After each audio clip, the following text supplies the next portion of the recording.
Hi, welcome to the channel. I'm Studypawz. This is year 1 of KeeperClan in my Survivor Challenge. Just want to say something quick. If you've seen a SilverWolf22 on DeviantArt and saw her post of the Survivor Challenge, that's me. So I'm not stealing without credit. Silver and I are one and the same. I will link the full, complete rules down in the description. First up is some important information. The time that this clan is that there is a terrible sickness infecting all cats. Oddly, it doesn't affect kids, and when a cat dies from the sickness, they go to the dark forest. The cats also have powers that relate to the color of their pelt, and according to the rules, I am only supposed to let kits in and not any cats older than 6 moons. I won't go into too much more detail as I want to say the rules as we go, as well as the pelt powers. Besides, the rules will be linked down below. The next thing is StarClan. There's only one cat there right now, and it's Magpiefeather. Magpiefeather is a clan StarClan guide. If you don't know much about clan gen, well, each clan you create has a cat that can guide other cats into StarClan, basically cat heaven, or the dark forest, cat hell. Magpiefeather was an adventurous and excellent teacher. He helped to guide 2 lonely kits, Pipitsky and Ravenpaw, out of their old clan, Log Clan, which is overrun by infected.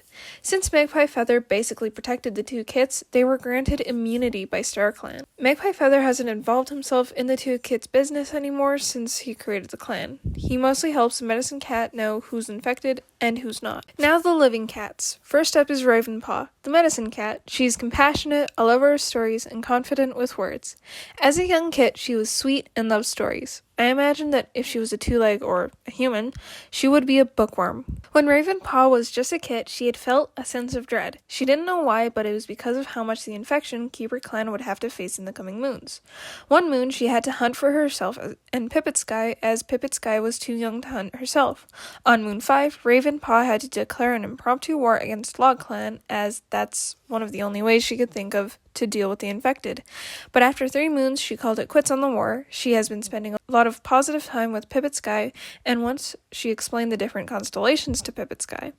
A few times they did have some negative moments. As a kid, Ravenpaw was interested in something odd, and Pipitsky didn't like that.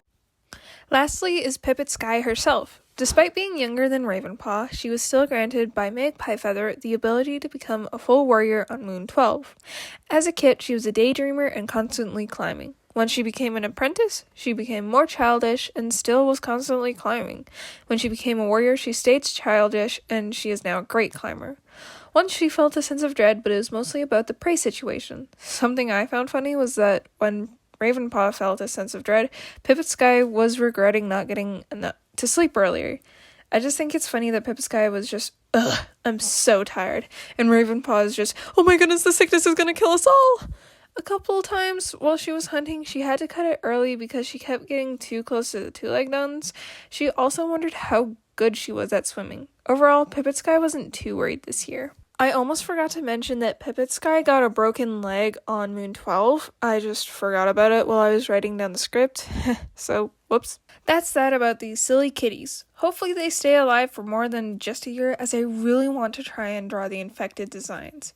Thank you for sticking to the end. I really enjoy your support, and please, feel free to hang out around on my channel, or not, whatever you feel like doing. Stay cool and have a positively amazing day or night. Bye!